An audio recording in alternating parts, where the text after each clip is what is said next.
Today we bring forth a realization that only a few will truly grasp.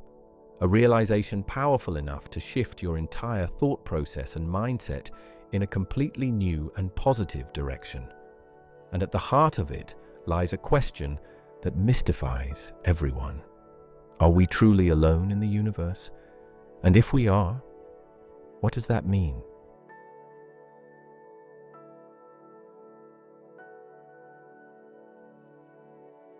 We stand opposed to this idea. Us being the only living, conscious species in the entire universe shouldn't be a terrifying thought. Instead, it should whisper a truth etched in the fabric of space and time itself. Let's break it down. To this day, in all our ceaseless search across the heavens, we have not found a single planet apart from our own. Not one, adorned with the miracle of life. The quest for company in this vast cosmos continues.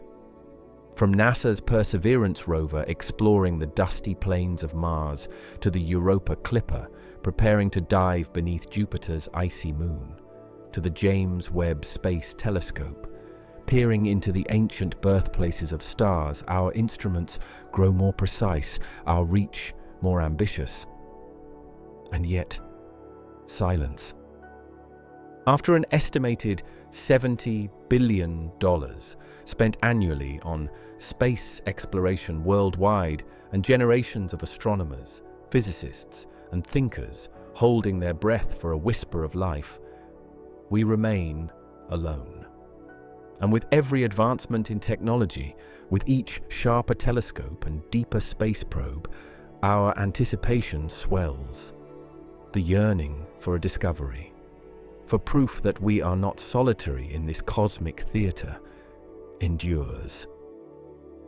At entirety of everything, we do not deal in speculation, nor chase the mirages of what might be. Our path is rooted in what is. We anchor ourselves to undeniable truths, for only on solid ground can any search for meaning begin. So, today, we declare perhaps the most staggering fact of our age. To date, Earth remains the only known planet in the observable universe to host life, as we know it.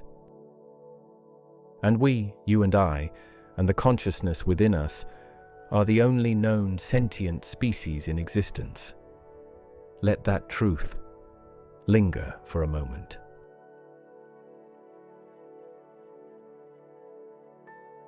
A universe stretching 94 billion light-years across, an expanse older than memory itself, and yet only this one pale blue dot breathes, sings, dreams. In terms of probability, this is a staggering anomaly. Mathematically, the odds of life arising on a single planet amid trillions are so minute, so vanishingly small, that logic itself protests. It can't be. Consider this. There are an estimated 2 trillion galaxies in the observable universe. Each galaxy, like our own Milky Way, contains anywhere from 100 billion to 400 billion stars. Orbiting those stars are planets beyond counting. According to data from the Kepler Space Telescope, there are likely over 10 to the power of 24 planets in the observable cosmos. That's a septillion worlds, more than all the grains of sand on all the beaches of Earth. Statistically, it is overwhelmingly likely that other life-bearing planets should exist. In fact, the Drake equation, proposed by astrophysicist Frank Drake in 1961, was specifically formulated to estimate the number of active, communicative, extraterrestrial civilizations in the Milky Way alone. Even with conservative estimates for the likelihood of life emerging, it suggested thousands of advanced civilizations should exist in our galaxy right now. Moreover, the Copernican principle, the foundational assumption in modern astronomy, states that Earth and its circumstances are not special or privileged in any way. If this principle holds true, then life should be common. It should have emerged independently countless times across the cosmos, and yet it isn't.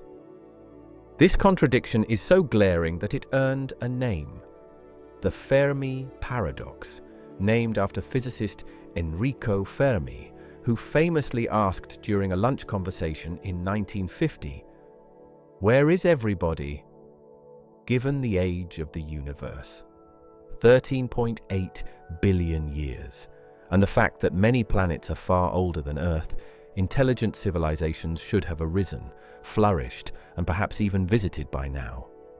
But there's no sign, no signal, no ruins, no whispers in the cosmic dark. Astrobiologists have proposed theories to explain this, such as the Great Filter, a hypothetical barrier that prevents life from progressing to advanced stages. It could be in our past, making our existence a miraculous exception, or in our future, implying a looming catastrophe that few, if any, civilizations survive. And to make the absurdity sharper, consider this. Within our own Milky Way, astronomers estimate that there are at least 300 million potentially habitable Earth-like planets orbiting within the Goldilocks zone, regions where liquid water could exist.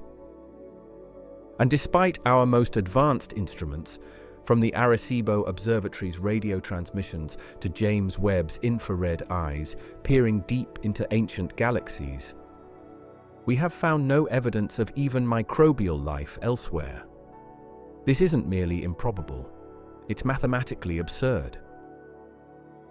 To put it in perspective, the odds of you winning the lottery jackpot every week for a year are higher than the odds of a lone planet in an indifferent cosmos, spontaneously giving rise to intelligent life, and being the only one to do so.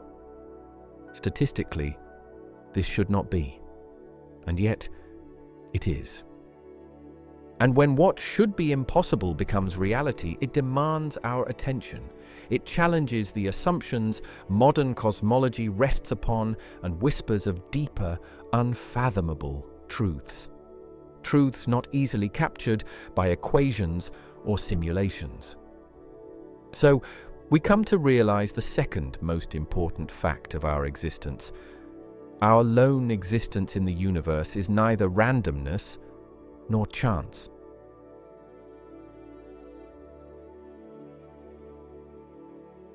For some, the very thought of this solitude is unsettling.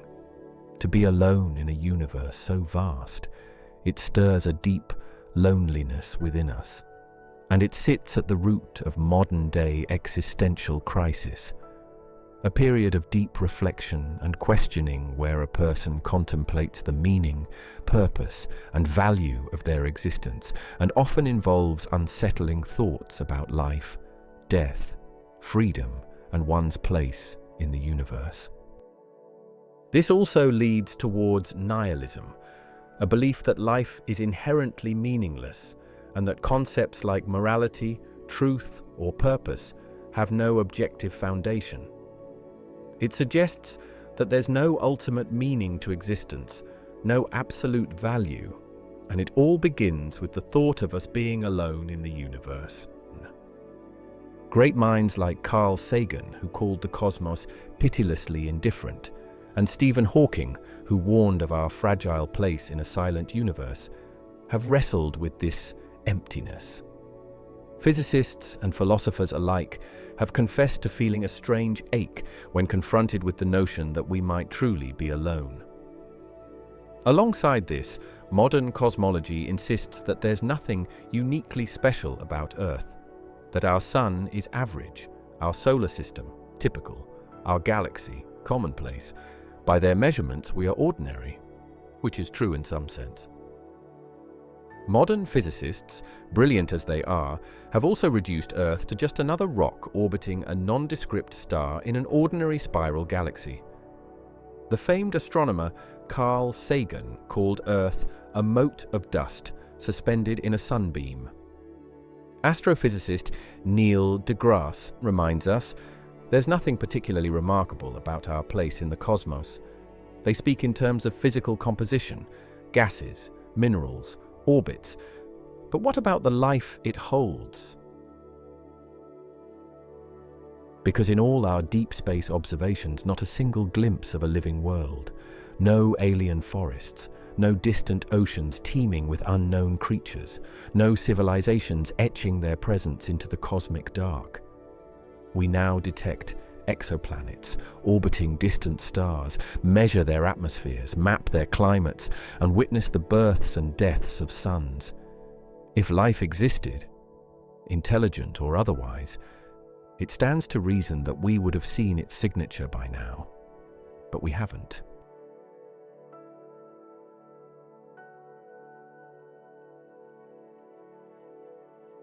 Here lies the turning point. This solitude, which to some may feel bleak, can also be seen through another lens.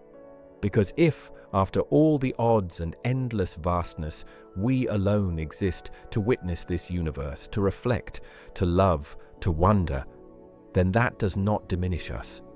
It makes us incomparable. It means that everything that exists, the stars, the oceans, the mountains, the galaxies, spun out across time. All of it was perhaps set in motion so that we might one day awaken to the idea that our world is unique. This life is precious. And you, a conscious being capable of pondering these questions, are part of something unparalleled. Leaving behind the blindness draped on our eyes by nihilism, and accept the truth. It matters. And suddenly, everything makes sense. The reality is not terrifying anymore. Instead, we break barriers and move towards the deeper meaning, where everything makes sense. Perhaps all this, the cradle of nature and the silent halls of the cosmos, were placed exactly where they needed to be. For us. Not worrying for now by whom or how, just realizing the most important fact that maybe this magnificent stage was set so you could awaken one day and wonder, everything is for me. Think about it.